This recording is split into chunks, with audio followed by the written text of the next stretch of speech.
Bismillahirrahmanirrahim. Assalamualaikum warahmatullahi wabarakatuh. Alhamdulillahi alamin wal aqibatu lil muttaqin wala udwana illa 'alal zalimin.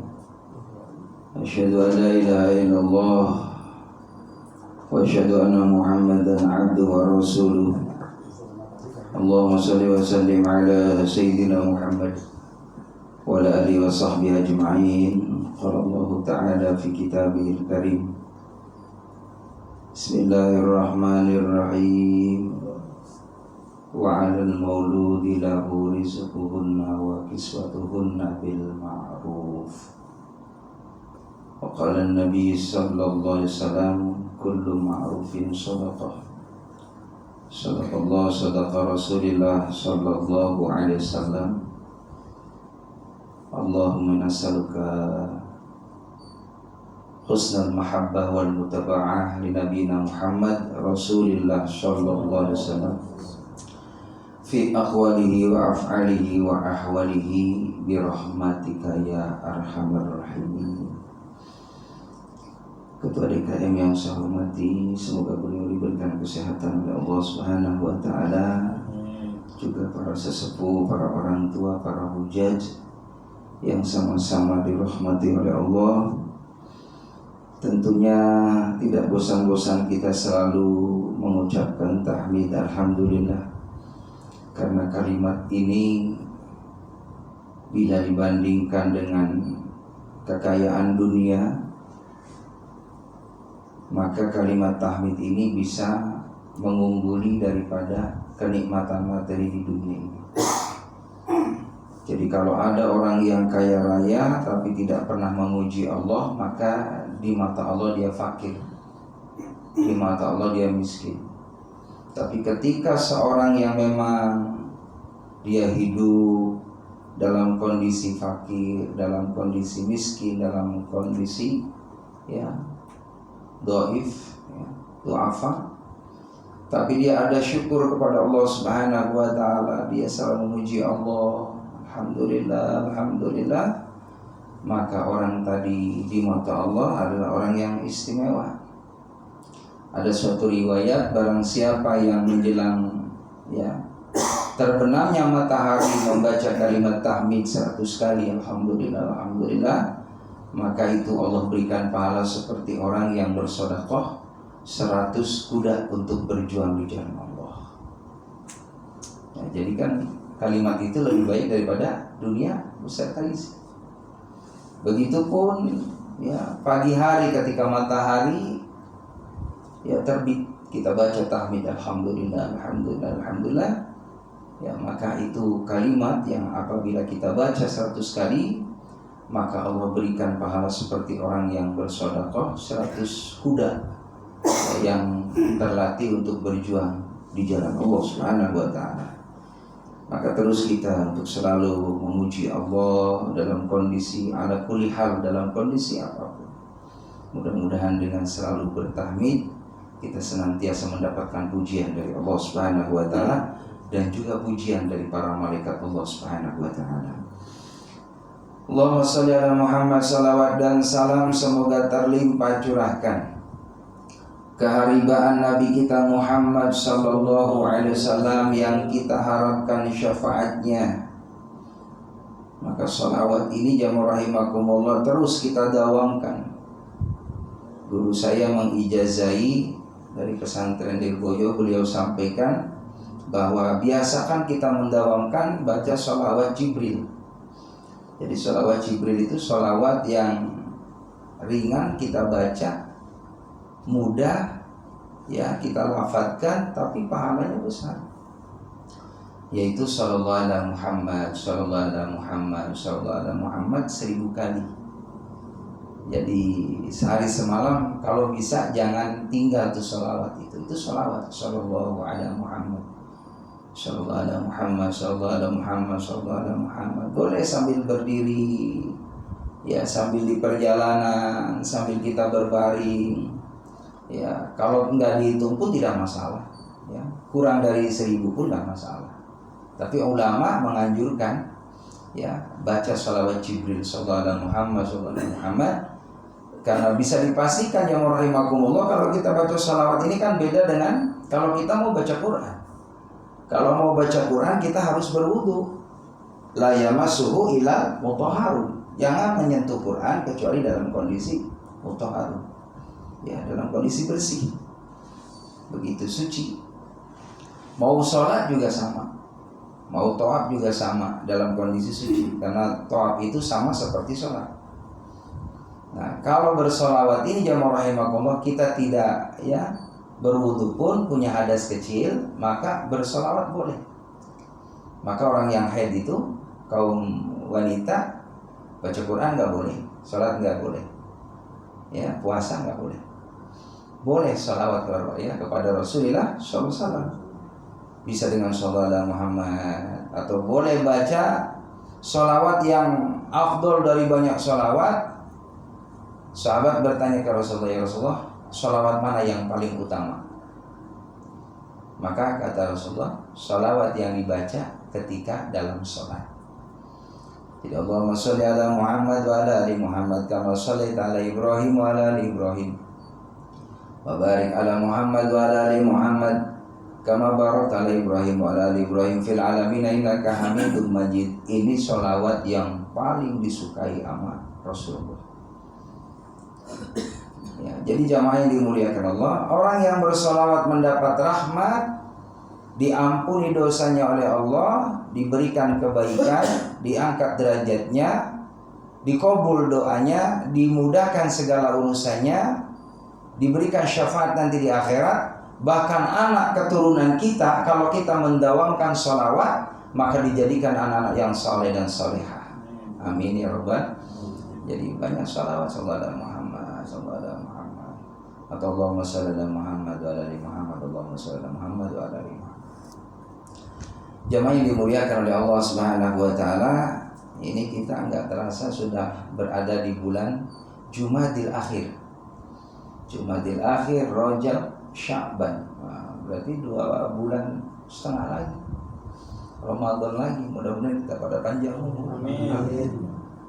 Belum lama Pak, baru 5 malam ini nih, anak usia 15 tahun mau lulus SMP. Ya Allah, nggak disangka Pak, ini orang semua kaget sekampung. Oh, masih muter-muter sore, nggak taunya besoknya jemaah rahimakumullah, dari pagi nih bocah tidur baik. Kata ibunya, kebetulan suaminya kan kerja di Jakarta, Pak pulang dulu nih anaknya, kayaknya tidur dulu dari pagi. Ya akhirnya coba deh diperiksa, giliran diperiksa ya ba'da asar jamaah rahimakumullah ke ya klinik, ternyata sebelum sampai ke klinik itu muntah darah. Masih remaja Pak, masih anak-anak 15 tahun. Ya, maka dirujuklah ke rumah sakit besar. Ternyata di tengah perjalanan, subhanallah, inna lillahi wa inna ilaihi raji'un. Jadi nggak ada riwayat sakit, nggak ada. Itulah yang namanya kehidupan nanti. Kehidupan ini semuanya masya Allah rahasia misteri. Kadang ada orang sudah pamitan sama keluarganya, sudah dandan rapi, sudah bawa ya tasnya, sudah nyetar mobilnya, subhanallah. Pamitan sama istrinya, mana anaknya langsung lemes, jatuh pingsan, dibawa ke rumah sakit. Ternyata malam semalam bercanda dengan keluarga, makan pagi bersama, sarapan dengan keluarga. Ternyata itulah kenangan terakhir buat keluarga. Makanya goreskan kenangan-kenangan terindah buat keluarga kita, buat sahabat-sahabat kita. Karena kita ini pasti Pak, mau nggak mau, rela terpaksa. Karena yang kita tunggu ini hidup apa? Tunggu mati. Makanya jemaah rahimakumullah, bahasanya orang kalau sudah meninggal itu bakal dikapani. Kapan? Berarti kita suatu saat kapan bakal dikapani, bakal mati. Kafa bil mauti wa idza, cukuplah kematian itu nasihat buat kita, agar kita ini jamaah rahimakumullah banyak-banyaklah bermohon kepada Allah, minta supaya diberikan berkah umur. Tawil umuruna fi taatillah, ya Allah, panjangkan umurku dalam kebaikan ya Allah. Wasahi ajsadana, dikasih badan yang sehat. Wa nawir qulubana, terangi hati kami ya Allah dengan hidayah. Nah, ini doa jamaah rahimakumullah, supaya kita terus istiqomah dalam melakukan kebaikan. Karena dalam suatu riwayat Allah akan mewafatkan seseorang sesuai dengan kebiasaan. Jadi kalau orang biasa menjaga sholat, Pak, nanti wafatnya dalam kondisi sedang sholat. Kalau orang biasa mendawamkan tilawah Al-Quran, tadarus Al-Quran, maka Allah wafatkan dalam kondisi sedang mahabbah tilawah Al-Quran. Orang suka berderma berbagi kepada semua orang, maka insya Allah wafatnya pun juga dalam kondisi niat untuk memberikan manfaat ke orang lain. Dan itulah yang dipantau sama Allah tuh, niat kita ini, hadirin. Jadi jamaah rahimakumullah, terus kita niatkan dalam segala aktivitasnya lillah, karena Allah Subhanahu wa ta'ala. Pada pertemuan yang telah lalu saya membahas bagaimana ada manusia yang dia mendapatkan siksaan di alam kubur, yang namanya ular Sujaul Aqra. Jadi dalam kubur itu ada malaikat Munkar dan Nakir.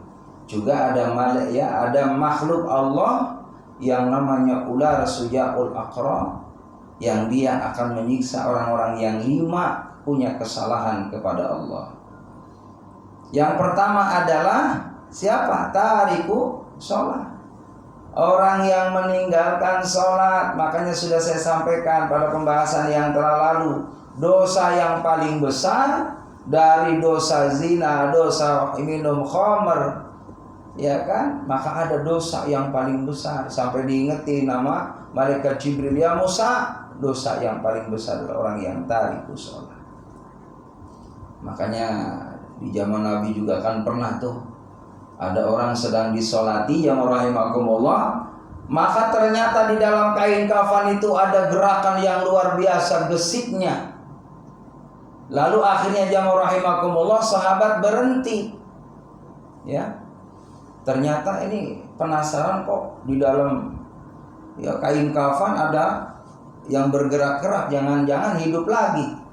Ternyata jamaah rahimakumullah, dibuka itu ada ular, Pak, sedang memakan daripada tubuhnya si mayat. Ketika sahabat dia sedang mengambil gebuk, mau digebuk, itu ular ngomong, jangan gebuk aku wahai sahabat, aku ini adalah utusan Allah, aku ini adalah malaikat Allah yang menjadi ayat, yang menjadi pelajaran buat kalian yang masih hidup. Inilah siksaan orang yang apa? Di antaranya ada tarikus shalah, orang yang meninggalkan ibadah salat. Yang namanya ular bisa ngomong, Pak, ya ditutup lagi. Orang malaikat hilang. Jadi jamaah yang dimuliakan oleh Allah Subhanahu wa ta'ala. Lalu yang kedua adalah aqul walidain, nyakitin orang tua. Yang ketiganya mudminul khamr, suka minum khamr. Yang selanjutnya adalah qati'ur rahim, orang yang memutuskan tali silaturrahim. Makanya kalau kita pengen diselamatkan di alam kubur, tidak mendapatkan siksaan oleh malaikat penjaga yang ada di alam kubur, jaga sholat dengan baik. Kalau punya harta benda, kita mentasarufkan di jalan Allah. Lalu jauhkan yang namanya minuman khamr, perjudian, perzinahan. Begitupun kita jauhkan hal-hal yang memutuskan tali silaturahim. Kalau ada orang yang memutuskan silaturahim dengan kita, tetap kita membalas kebaikan saja, karena tidak ada ruginya, tidak ada salahnya. Kan tanda orang yang insya Allah selalu dapat rahmat itu, afa man dzolamaka, memaafkan orang yang mendolimi kita. Silman qata'aka, menghubungkan tali silaturahim kepada orang yang memutuskan silaturahim kepada kita. Kalau memang masih direspon, masih ditanggepin, ya masih dibalas, alhamdulillah. Kalau enggak berarti kita sudah mengamalkan hadis Rasulullah SAW, pentingnya silaturahim. Maka hadirin jamaah yang dimuliakan oleh Allah Subhanahu wa taala, ya maka kita jaga supaya kita ini selamat dunia dan akhirat. Bagaimana juga dalam suatu keterangan, ya beberapa yang sudah saya sampaikan, bahwa yang namanya bumi memanggil-manggil setiap hari, kubur memanggil-manggil setiap hari. Ana baitu wahidah, saya adalah tempat rumah sendiri. Maka waja'alna kamu nisa, cari teman di sana karena kamu sendiri, cari teman biar nyaman. Apa? Biqiraatil Quran, dengan membaca Al-Quran. Jadi Quran yang kita ya punya di rumah ini jadi senjata buat kita. Jadi orang yang rumahnya sering dibacain Al-Quran, itu akan ada rahmat dari Allah. Tenang rumah tangganya, rezekinya alhamdulillah selalu dibuka sama Allah Subhanahu wa taala. Terpeliharanya hidayah, taufik, inayah. Asbab membaca Al-Qur'anul Karim dan menjauhkan bermacam-macam penyakit lahir dan batin. Jadi orang yang disibukkan dengan membaca Al-Quran, maka insya Allah rumahnya akan diamankan nama Allah. Bahkan para malaikat itu senang mengunjungi rumah-rumah yang sering dibacakan Al-Quran. Bahkan ada tuntunan dari Nabi Muhammad, kalau kita mau masuk rumah nih, biar rezekinya dijamin nama Allah. Masuk rumah bismillahirrahmanirrahim, assalamualaikum. Kalau ada orang di rumah, dijawab waalaikumsalam. Kalau nggak ada pun boleh kita beri salam itu, karena di dalam rumah kita juga ada makhluk Allah. Assalamualaikum, dijawab aja sama kita waalaikumsalam. Atau boleh ada riwayat yang lain, assalamu alayna wa ala ibadillahi sholihin. Boleh pakai sholawat itu. Maka kalau kita sudah masuk ke rumah kita, baca surah Al-Ikhlas 3 kali. Itu dalam satu riwayat. Barang siapa yang baca surah Al-Ikhlas 3 kali, masuk rumah, nggak usah kencang-kencang Pak, hati aja gitu kan. Bismillahirrahmanirrahim. Pelan-pelan aja gitu ya. Itu dijamin rezekinya oleh Allah Subhanahu wa taala, tidak akan putus. Ditambah lagi sama sholawat sallallahu alaihi Muhammad. Jadi indah Pak kalau kita ngamali tuntunan Nabi Muhammad. Ditambah lagi dalam suatu riwayat jemaah yang dimuliakan oleh Allah Subhanahu wa taala, kalau masuk rumah baca juga yang namanya ayatul kursi. Itu Quran hadirin. Jadi masuk ke rumah nih, baca ayat kursi. Bismillahirrahmanirrahim. Allahu la ilaha wal hayyul qayyum la ta'khudhuhu sinatun wa la naum, sampai selesai. Apa keutamaannya? Orang yang membaca ayatul kursi ketika dia masuk rumah, maka ini orang yang membacanya dapat jaminan rezeki dari Allah, bahkan 40 rumah Pak. 40 rumah nih, kanan kiri depan belakang. Dengan asbab kita mengamalkan membaca ayat kursi, kebagian berkah rezekinya dari Allah Subhanahu wa taala. Makanya kita nih pentingnya Pak, ya, punya sahabat, punya karib kerabat, punya tetangga, jiron-jiron yang saleh, ini luar biasa, bisa menjadikan syafaat dunia akhirat. Apalagi rumahnya dekat ustadz, mesti ngamalin nih Pak, berkah Pak. Alhamdulillah saya ngamalin. Ya, saya mah senang Pak, tetangga pada maju, senang. Tetangga beli motor baru, senang saya mah. Ya kan, berarti kan alhamdulillah kalau dia ada kebutuhan kan dia pakai motor dia sendiri. Nah kalau dia nggak punya motor, kita yang punya motor pinjam, nggak boleh ngarang. Kan ada keterangannya begitu ya. Waalaikumsalam, Pak Ustaz, misalnya mau pinjam motor nih, pakai.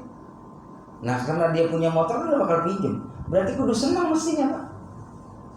Tetangga beli motor, alhamdulillah. Tetangga beli mobil, alhamdulillah. Tetangga maju, karirnya bagus, mesti kudu senang. Bisa jadi itu terselip amalan-amalan soleh kita. Makanya kenapa kita sama tetangga nih kudu saling menghargai, menghormati, saling membantu. Karena tadi kita ini ada kekuatan, Apalagi tetangga kita kan kata Nabi, ada tetangga muslim dengan muslim. Kan ada 3 hak tuh.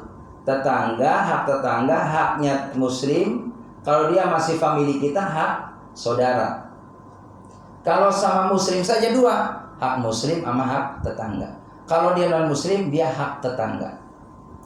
Jadi jamaah rahimakumullah, itu luar biasa ayat kursi itu kalau kita amalkan.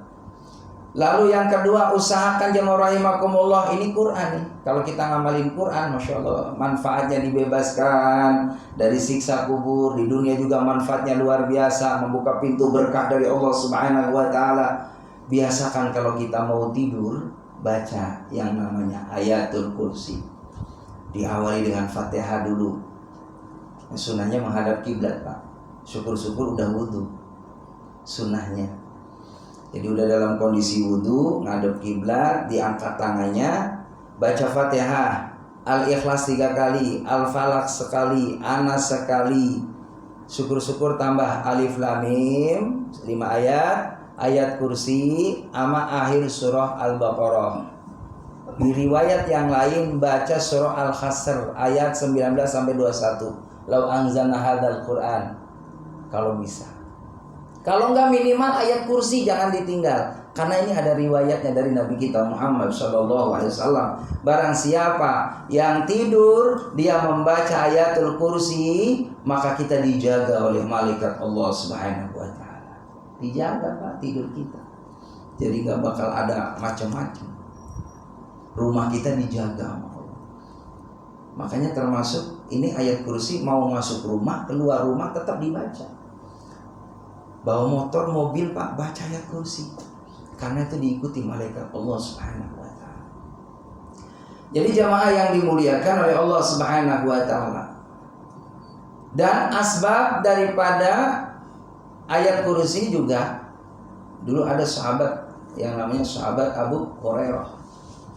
Sahabat Abu Hurairah ini jamaah rahimakumullah dipercaya untuk menjaga Baitul Mal. Itu yang namanya jin yang rahimakumullah, pintar dia. Dia masuk ke Baitul Mal, ada dia saben malam tuh yang hilang tuh. Dinar dirham tuh hilang gitu, diambil jin. Maka jamaah rahimakumullah, ternyata malam pertama dihitung hilang, kemana siapa yang ngambil, padahal dikunci, kuncinya nggak rubah. Malam kedua sama, malam ketiga sahabat Abu Hurairah minta sama Allah, ya Allah kasih petunjuk siapa yang sebenarnya suka ngambilin dana Baitul Mal. Gak taunya ketemu, Pak, berwujud manusia. Ya, maka ditanya sama Abu Hurairah, situ siapa? Saya yang sebenarnya saben malam nyuri Baitul Mal. Aku adalah bangsa jin. Kalau pengen aman Baitul Malmu, aku tidak bisa dikalahkan oleh apapun kecuali ketika engkau membaca ayatul kursi. Maka aku akan hilang dan tidak akan berani masuk ke tempat yang mana tempat itu dibacakan ayatul kursi. Akhirnya jemaah rahimakumullah, itu bocoran tuh, Pak, dari jin tuh. Jadi makanya kenapa kalau ada orang kesurupan baca ayat kursi, kalau ruqyah baca ayat kursi. Jadi sebenarnya ayat kursi itu sedang meruqyah diri sendiri, barangkali gitu kan, ada hal-hal yang tidak baik dalam tubuh kita, itu bisa dinetralisir dengan ayatul kursi. Jamaah yang dimuliakan oleh Allah Subhanahu wa Ta'ala, bahkan ayatul kursi kalau seandainya ditimbang 7 langit 7 bumi, jadi langit itu ada 7 lapis, Pak. Bagaimana peristiwa Mi'rajnya Nabi Muhammad pada langit pertama, berjumpa dengan Nabi Adam, Idris, terus sampai langit ke-7. Itu langit pertama ke-7 pun tuh perjalanan sekian ratus tahun perjalanan. Bumi juga sama, Pak, ada 7 lapis. Jadi Allah menciptakan itu serba 7. Ada apa angka 7? Nah, misteri juga. Jadi hari itu ada 7 hari. Dimulai dari Ahad, itu bahasa Arab, Pak.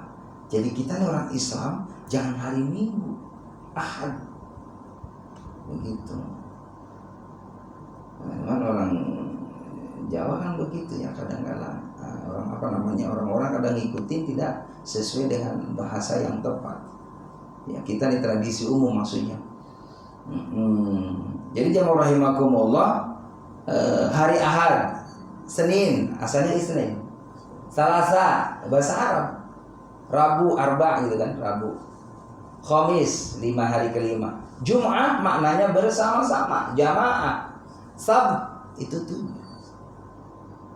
Sabt itu 7, ya. Ahad 1. Jadi jamaah rahimakumullah ada 7 hari yang gak bakal lebih. Ada 7 hari. Lalu juga langit ada 7. Bumi 7. Al-Fatihah itu adalah Ummul Quran, induknya Al-Quran. Dari Al-Quran yang 30 juz, 114 surah, 6.666 ayat, itu banyak banget ayat itu dikumpulkan jadi satu di dalam suratul Fatihah, namanya Ummul Quran, induk Al-Quran.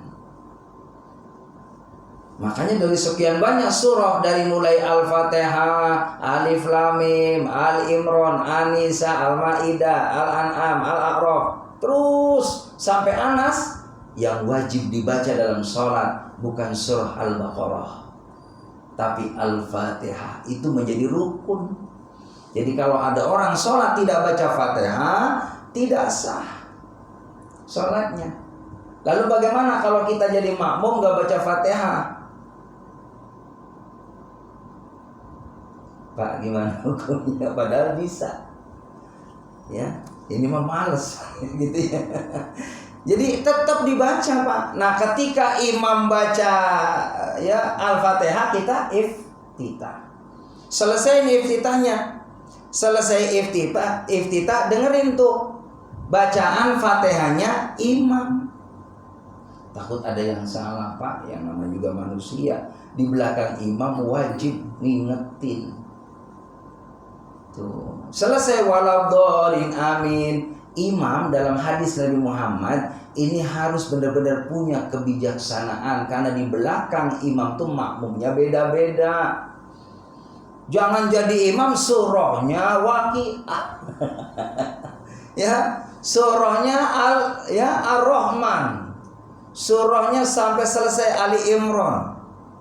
Kalau sholat sendiri kata Nabi falyutawil, banyak ya panjang, nggak apa-apa silakan. Mau Al-Baqarah juga kalau sendiri mah. Sholat tahajud maksudnya. Tapi kalau jadi imam falyukhaffif, ringanin. Yang makmum nih hafal yang dibaca imam. Cuma kita juga makmum jangan iseng. Ya mentang-mentang imam yang dibaca itu dulu udah disindir, pasti kuliah. Pasti kuliah nih, biarin aja mau kuliah Pak, masih lumayan, masih bunyi. Daripada imam bingung baca surat apa ya gitu. Jadi jamaah rahimakumullah, maka imam harus tahu kondisi makmum. Bahkan pernah Nabi jadi imam, terdengar ada tangisan bocah, Pak. Maka Nabi persingkat, jangan sampai terganggu kan ibunya atau bapaknya ya yang bawa tadi bocah tadi. Maka dipersingkat oleh Rasulullah Shallallahu Alaihi Wasallam. Begitu. Jadi jamaah rahimakumullah. Nah kalau surah-surah pendek Pak harus dipulin. Bismillahirrahmanirrahim. Wal asri innal insana lafi khusr illal ladzina amanu wa amilus solihati wa tawassaw bil haqqi wa tawassaw bis sabr. 3 ayat. Allahu Akbar. Lengkapin itu mah. Tapi kalau baca Al-Baqarah, Bismillahirrahmanirrahim, Alif Lam Mim, dzalikal kitabul la raiba fihi hudal lil muttaqin. Karena panjang udah Allahu Akbar. Jangan wal asri disingkat. Bismillahirrahmanirrahim wal asri. Allahu Akbar. Ini kelihatan banget pelit, Pak. Ya. Jadi ada surah-surah yang kalau memang itu bisa mengejar waktu dan ya pendek, sempurnain. Tapi kalau surah Al-Baqarah, Ali Imran ya kan, boleh 2 ayat 3 ayat nggak apa-apa. Begitu. Tapi yang dibaca ujungnya, ya dibaca ujungnya itu lebih afdol. Seperti tadi Alif Lam Mim, dzalikal kitabul la raiba fihi hudal lil muttaqin. Allahu Akbar. Atau Ar-Rahman 'allamal Qur'an, khalaqal insana 'allamahul bayan. Allahu Akbar. Boleh. Gitu.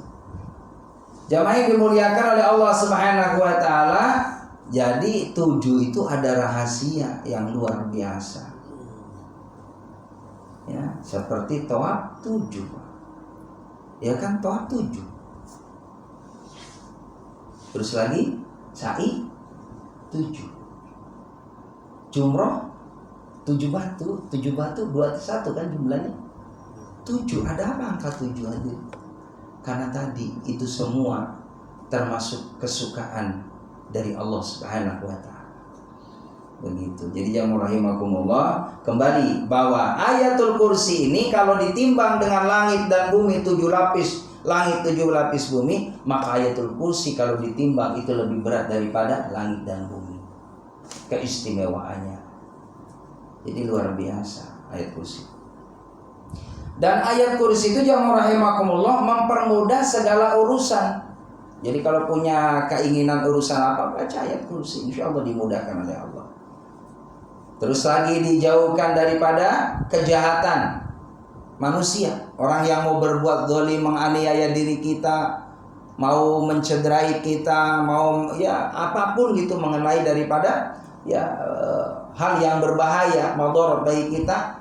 Maka tadi saya sampaikan, mau berangkat kita naik motor kah, ya sepeda kah, mobil kah, kereta kah, pesawat kah, baca ayat kursi, dilindungi sama Allah. Jamaah yang dimuliakan oleh Allah Subhanahu wa taala, ya dari sini barangkali ada yang perlu ditanyakan Pak, dipersilakan. Iya. Pada hakikatnya manusia bisa bilang menunggu kapan dikapani kan? Iya, kapan dikapani? Allahu Akbar. Tentunya kita sebenarnya harus siap-siap atau mempersiapkan diri hidup setelah mati gitu Pak. Iya. Karena pada hakikatnya kehidupan yang abadi adalah nanti di akhirat. Gitu kan? Di dunia hanya sementara. Iya. Mungkin yang ingin saya minta nasihat itu, ketika kita dalam kubur kan ada azab, ada siksa. Iya, betul. Mungkin karena pengetahuan gaib itu adalah ilmu manusia kan sedikit. Iya, sedikit mau tuh. Bila qalil. Yakin bahwa itu memang harus yakin bahwa harus yakin. Nah, yang saya mau nasihat itu sebenarnya siksa kubur itu sampai kapan? Sampai menunggu hari kiamat. Allah. Gimana gitu Pak Ustaz? Allahu Akbar. Baik. Subhanallah. Jadi jamaah rahimakumullah, yang namanya nikmatul qabri haq wa in adzabil qabri haq. Jadi nikmat kubur itu ada, siksa kubur itu ada, dan itu kan dibaca di dalam doa tahajud. Ada itu Pak, doa tahajud itu, bahwa nikmat kubur itu ada. Siksa kubur juga ada. Ya, jadi jamaah rahimakumullah, maka kita minta kan, ya Allah jadikan kuburku raudhah min riyadil jinan, taman dari taman surga. Dalam suatu hadis itu jamaah rahimakumullah, kalau orang baik, orang soleh meninggal dunia, itu yang gelap jadi terang, yang bau jadi wangi, yang sempit jadi luas, seluas mata memandang ke depan, tidak ada ujung. Kalau kita di laut gitu kan, di pantai lihat ke sana, itulah gambaran kita di alam kubur. Luasnya seperti itu. Lalu teman kita di sana jamaah rahimakumullah adalah amal saleh, amal kebaikan kita. Tadi dikatakan bahwa yang namanya ya sholat malam itu adalah ya benteng buat kita. Baca Quran juga itu adalah pendamping buat kita, sahabat kita yang menemani kita. Dan amal-amal saleh yang lainnya yang mungkin tempat di sana ya kan, artinya ada binatang yang akan membahayakan kita, tapi dengan amal soleh yang begitu banyak yang kita lakukan, maka akan ditepis oleh amal soleh kita. Sehingga di sana ada zauzan khairan min zauji. Ada sahabat, ya ada teman yang lebih baik daripada teman semasa hidup di dalam dunia. Lebih baik di sana, lebih indah di sana. Khairan min darihi, darun khairan min darihi. Tempat yang lebih baik daripada tempat yang sudah pernah kita rasakan di dunia. Di sana lebih indah. Jadi jamaah rahimakumullah, ya, buktinya diantaranya ya orang yang dapat nikmat di alam barzah, bagaimana kita pernah ya dengar cerita orang-orang soleh. Ada orang yang sudah meninggal dunia berapa tahun gitu kan, ternyata jasadnya masih dijaga sama Allah. Itu kan berarti nikmat kubur. Ya, di antaranya mohon maaf jemaah rahimakumullah, yaitu Mbah Mun, ya, Maimun Zubair. Beliau meninggal di kota Mekah sedang melaksanakan ibadah haji. Itu subhanallah, jadi di Mekah itu kalau sudah 3 tahun 4 tahun itu memang tradisi di sana harus ditimbal gitu kan, di atasnya mayat yang baru lagi. Atas izin Allah ketika digali jamaah rahimakumullah, itu jasad Mbah Mun itu dalam kondisi utuh, dalam kondisi wangi, dalam kondisi tidak ada perubahan apapun, seperti dulu masa dimakamkan. Begitupun Syekh Imam Nawawi Banten. Jadi orang-orang soleh itu memang benar-benar dijaga oleh Allah Subhanahu wa Ta'ala, termasuk baginda Nabi kita Muhammad SAW. Sudah pernah saya sampaikan pada pertemuan yang lalu bagaimana jasad Nabi Muhammad ya itu ada, dan orang Yahudi pun menyatakan bahwa jasadnya Nabi Muhammad itu benar-benar utuh di sana. Makanya digali kan, dalam itu digali Pak oleh orang Yahudi itu. Lalu diimpikan oleh seorang syekh, ternyata ada orang Yahudi akan mengambil jasadnya Nabi Muhammad. Lalu benar diketahui Pak. Akhirnya diadili lah orang Yahudi tadi. Jadi jamaah rahimakumullah, nikmat kubur itu ada, siksa kubur itu ada. Kapan waktunya kalau orang dapat nikmat kubur? Menunggu datangnya hari kiamat. Kalau hari kiamat sampai 100 tahun, 200 tahun, seandainya 1 miliar, berarti kita dapat nikmat di alam kubur selama itu pula. Tapi orang yang mendapatkan siksa di alam kubur ya selama itu pula kita menanti datangnya hari kiamat. Baru itu proses Pak, belum hari kiamat, menunggu bagaimana dihisab 50.000 tahun. Makanya akhirat itu alam akhir, yang abadan-abadan, yang baqo, yang kekal. Maka dunia ini jamaah rahimakumullah adalah tempat bagaimana wa nablukum bisyarri wal khair. Kami uji, jadi tempat ujian. Siapa di antara mereka ahsanu amala, orang yang paling baik amalnya. Jadi tempat di dunia ini jamaah rahimakumullah, tempat kita berlelah, bercapek-capek untuk berharap rahmatnya Allah, berharap ampunan Allah, berharap kemuliaan dari Allah. Jadi jangan pernah kita mengabaikan waktu yang sangat singkat ini, sehingga banyak waktu-waktu yang terbuang yang tidak manfaat. Karena dunia ini penentu. Bahkan jamaah rahimakumullah, kalau seandainya Allah buka hijab di dunia ini, orang-orang yang ada di kuburan itu jamaah rahimakumullah, mereka setiap saat menangis, ingin dikembalikan lagi ke bumi. Rabbi laula akhartani ila ajalin qarib, bisa enggak ya Allah engkau kembalikan sesaat aja, 1 jam aja, saya minta ya Allah untuk hidup kembali. Fasadaqo, kenapa? Ngerasain hartanya banyak, dia ditinggalkan buat ahli warisnya, belum sempat dia melakukan ibadah kepada Allah Subhanahu wa Ta'ala, padahal dia mampu, tapi belum melaksanakan ibadah haji, tidak mau umrah, tidak mau mewakafkan hartanya, tidak mau infak sedekah hartanya, tidak berbagi kepada saudara, famili, keluarga, tetangga. Maka dia ingin minta sama Allah, fa'asadaqo, izin ya Allah, saya pengen berderma ya Allah. Wa aku minas shalihin, saya pengen cepat-cepat memperbaiki amal kebaikan ya Allah. Dulu saya sholat selalu di akhir waktu, saya berjanji pengen di awal waktu ya Allah. Cuman hanya permintaan saja, tidak dikabul sama Allah karena sudah beda alam. Dia pengen kembali lagi hadirin. Nah makanya kita ini diingetin sama Rasul, cukuplah kematian adalah nasihat buat kita. Jangan sampai kita ini jamaah rahimakumullah disolatin sama saudara kita. Sebelum disolatin, yuk kita bareng-bareng sholat, barang-barang taubat kepada Allah Subhanahu wa Ta'ala. Dan bisa kita rasakan hadirin, kalau kita insya Allah disibukkan dengan amal ibadah, yang ada adalah ketenangan jiwa Pak. Itu. Dan mahal harganya. Ketenangan jiwa ini tidak bisa diraih oleh siapapun kecuali orang yang dipilih sama Allah. Dan ketaatan kita kepada Allah ini adalah orang-orang yang pilihan Allah. Banyak saudara-saudara kita, mohon maaf, nuraninya pengen Pak ibadah. Saya ketemu tuh sama seorang, usianya udah cukup 55-an. Itu kalau mau sholat Jumat Pak, kayaknya berat banget, nggak bisa. Saya bingung Pak Ustadz, saya pengen sholat Jumat, tapi kok hawa nafsu saya tuh gimana gitu, kayak dikalahin gitu imannya tuh sama nafsunya, sehingga yang malas akhirnya nggak Jumat. 5 waktu saya tinggalin. Yang ada apa? Kekacauan, kegalauan, hidup ini nggak tenang Pak Ustaz. Kata saya pasti nggak bakal tenang, karena ketenangan itu mutlak dari Allah. Nah, kalau udah jiwanya tenang Pak, ibadah nikmat, nanti dengan sendirinya masalah dunia ini akan melayani kita Pak. Urusan anak-anak kita ini nanti Allah yang beresin. Kita udah nanam kebaikan kita di hadapan Allah Subhanahu wa taala. Jadi kita nih jamaah rahimakumullah mujahadah dari rumah kita 5:30 berangkat ke musola, ngadu ke Allah, minta sama Allah biar berkah umurnya, berkah kesehatannya, berkah rizkinya, berkah keluarganya. Beda dengan orang yang tidak minta kepada Allah hidupnya. Dan itu bisa dirasakan oleh kita hadirin. Makanya tadi ya terus kita minta sama Allah supaya diamanin oleh Allah SWT. Tadi bahwa di alam kubur dia sendiri cari temannya. Temannya apa? Al-Quran. Lalu yang kedua jamaah yang dimuliakan oleh Allah SWT, wa ana baitu zulma, aku di tempat yang gelap Pak. Kubur itu gelap. Lalu apa yang bisa nerangi kita? Faya nuruni, terangi kubur di qiyamil lail, tahajud.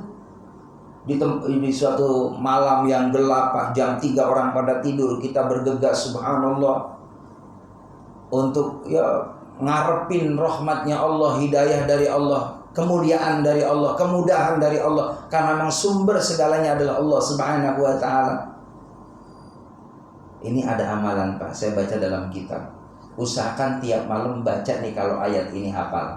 Rabbana ma khalaqta hadza batilan subhanaka faqina adzabannar. Pada hafal Pak?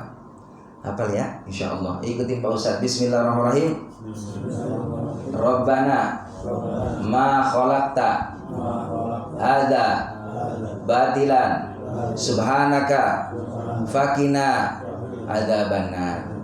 Ini Pak, kalau dibaca nih ayat ini tiap malam, Bapak keluar lalu ngadep kiblat, ngelihat ke langit Pak, baca kalimat ini, Rabbana ma khalaqta hadza batilan subhanaka faqina adzabannar. Sambil dihayati Pak bisa nangis. Sungguh Allah ciptakan makhluk di muka bumi ini gak ada yang sia-sia hadirin. Bagaimana? Pasti banyak manfaatnya. Langit, Allahu Akbar, ada rembulan hadirin, ada bintang luar biasa. Dari sanalah sumber mata air turun hujan hadirin yang kita harapkan sumber kehidupan. Itu orang yang membaca di setiap malam sambil menghadap kiblat, melihat ke langit, baca doa tadi, Allah berikan pahala sebanyak bilangan para malaikat Allah yang ada di langit. Jadi kalau kita tahu ilmu hadirin, kita ngamalin, Allahu Akbar, ini terasa indah hidup. Jemaah yang dimuliakan oleh Allah Subhanahu wa taala, jadi terangi ya kubur kita dengan qiyamul lail. Ini pesan ini kan untuk orang yang masih hidup. Kalau orang udah mati maka udah tinggal tanggung jawab di sana di hadapan Allah. Makanya orang yang meninggal pun butuh doa. Nah ini juga doa ini bisa meringankan daripada siksaan Pak. Makanya kalau kita punya anak, punya sahabat, kan Nabi nganjurin, carilah sahabat-sahabat yang baik, yang soleh. Karena apa? Mereka juga akan bisa memberikan pertolongan kepada kita. Di saat kita ingat Al-Fatihah buat si fulan, itu sampai. Dan itu kalau seandainya dia dapat siksa, diringani nama Allah. Bisa bayangin, kalau anak kita, cucu kita, setiap waktu ngedoain kita, baca Al-Quran, hadiahnya, kebaikannya buat orang tuanya, sedekah buat orang tuanya, amal soleh apapun. Walaupun memang secara ya otomatis anak yang soleh itu dia akan terus pahalanya mengalir ke orang tuanya. Itu otomatis Pak. Makanya emang ya kita ini nggak gampang pengen mendidik anak-anak kita biar soleh-soleha. Kitanya harus rewel, harus tegas. Paling tidak sholat itu kita tekankan ke anak kita. Ya, saya dulu Pak, mohon maaf sama ustadz, sama ayah saya, guru saya, ya guru ngaji betul bapak saya. Kalau nggak sholat Pak, kalau terlambat aja itu digebuk itu Pak, sama bambu kecil, sabet itu. Apa katanya? Daripada disiksa nanti di sana disabet sama mereka, masih mending disabet sama Abi. Gitu hadirin. Jadi jamaah rahimakumullah, memang kudu tegas kita. Karena ada hadisnya, 10 tahun anak kita nggak sholat fadribuhu, pukul. Tapi pukulnya jangan menyakiti, mencederai. Supaya anak ini jerah. Nah, dibiasakan dari sejak kecil jamaah rahimakumullah. Sebab kalau anak kita ini udah gede, Pak, susah diaturnya. Anak kita udah akil balik gitu kan, 20 tahun baru kita nyuruh sholat sama anak kita. Kalau nggak dapat hidayah, Masya Allah. Jadi memang itu tadi jamaah rahimakumullah. Ya, teruslah kita jangan bosan-bosan. Makanya perintahnya kan begitu. Wa'mur ahlaka bis-shalah washabir 'alaiha. Perintahkan keluarga untuk sholat, tapi juga di situ ada kasih tahu dari Allah, sabar ketika memerintahkan sholat. Memang ya itu perlu melalui proses. Jamaah rahimakumullah, yang selanjutnya wa ana baitut turab, aku ini adalah tanah. Kita masuk ke tanah, Pak. Jadi dalam suatu keterangan itu, orang meninggal dunia itu hadirin jamaah rahimakumullah, dia tidak sadar, Pak. Nggak sadar kalau dia tuh udah meninggal dunia. Ujuk-ujuk dia bayangannya jamaah rahimakumullah seakan-akan kayak ngimpi. Kok saya lagi dimandiin? Saya berbaring di sana, sebentar lagi Pak Amil mau mandiin saya. Lalu kain kafan pun sudah siap dipotong-potong seukuran saya, siap akan dibungkus, akan ditutup. Sebentar lagi akan dibawa ke makam. Lalu subhanallah, di saat sudah ditanam, sudah dikubur rata jamaah rahimakumullah, si mayat dibangunin sama malaikat. Ketika bangun, si mayat tadi kok bau tanah. Ini di mana? Di atas sudah ada kayu jamaah rahimakumullah. Ternyata inilah kematian. Maka jemaah ini dimuliakan oleh Allah Subhanahu wa taala. Ya itulah perlu kita banyak-banyak aksiru dzikrul maut, perbanyak ingat tentang kematian supaya kita ini jangan sampai malas-malas dalam kebaikan. Maka ada kesungguhan, ada semangat kalau kita ingat mati, Pak. Yang tadinya malas-malas tahajud, kalau ingat mati insya Allah, ya Allah, cari bekal saya buat nanti alam akhirat. Mau malas-malas baca Quran, insya Allah akan giat. Saya kudu baca Quran. Lalu bagaimana yang tidak bisa baca Quran? Banyak cara, jangan kecil hati, jangan kita ini putus asa dari rahmat Allah. Silakan baca surah Al-Ikhlas sebanyak-banyaknya, gak apa-apa. Baca Al-Fatihah sebanyak-banyaknya. Surah yang kita hafal, baca. Itu sama, satu hurufnya mendapatkan 10 kebaikan dari Allah Subhanahu wa taala. Maka ya tanah itu, kubur itu manggil-manggil, aku ini tanah. Ya, maka fahmilul firos, cari tempat buat kamu nyaman di sana. Ibaratnya bawalah kasur di sana, bawalah bantal di sana, bawalah kenyamanan di sana. Apa bawaan tanah tadi supaya nyaman, supaya jadi istana, supaya jadi gedung? Maka bil amal soleh, dengan amal soleh, amal baik. Makanya jangan sampai kita ini hobi melakukan amal buruk, Pak. Nanti jadi tabiat, jadi karakter. Kalau kita suka amal bagus, maka kebaikan itu menjadikan suatu kebiasaan. Yang selanjutnya, yang keempat, wa ana baitul afa, aku ini tempat yang nanti tadi tuh ada binatang, ada hewan di sana yang ditugaskan sama Allah. Maka bagaimana supaya binatang tadi jinak dan tidak dekat dengan kita? Fa'milut tirya, ya, biqauli bismillahirrahmanirrahim, dengan ucapan bismillahirrahmanirrahim. Jadi nanti ya, ketika di alam kubur ada binatang tadi jamaah rahimakumullah yang akan ya mendekati tubuh kita, maka dengan banyak kita mendawamkan bismillah. Makanya segala sesuatu itu diawali dengan bismillah, tutup alhamdulillah. Bismillah alhamdulillah. Bismillah alhamdulillah. Karena ada keterangan, barang siapa yang mengerjakan sesuatu tidak dibarengi dengan awalnya bismillah, fahuwa aqta, tidak ada berkah dalam pekerjaannya. Jadi kalau mau makan nggak baca bismillah, maka tidak ada berkah makanannya. Kalau naik kendaraan nggak ada bismillah, perjalanannya nggak berkah. Begitupun dalam apapun aktivitas, tidak ada bismillah, tidak ada barokah. Begitu. Jadi jamaah rahimakumullah, bisa aman di alam kubur kalau kita mendawamkan bismillahirrahmanirrahim. Lalu yang kelima, yaitu wa ana baitus su'ali munkar wa nakir, aku ini tempat yang ada dua malaikat akan nanya kita, siapa Tuhanmu sampai selesai, Apa bentengnya, tamengnya supaya bisa menjawab? Fa'aksiru biqauli la ilaha illallah Muhammadur Rasulullah. Itu kalimat itulah yang menyebabkan kita gampang lisannya menjawab pertanyaan munkar dan nakir. Waktunya udah isya, pertemuan yang akan datang insyaallah menjabarkan tentang keutamaan bismillahirrahmanirrahim. Wallahu a'lam bishawab. Yang benar dari Allah, yang salah adalah pendidikan saya. Kita tutup dengan doa kifaratul majlis. Subhanallah bihamdika asyhadu an la ilaha illa anta astaghfiruka wa atubu ilaik. Walhamdulillah. Demikian, assalamualaikum warahmatullahi wabarakatuh.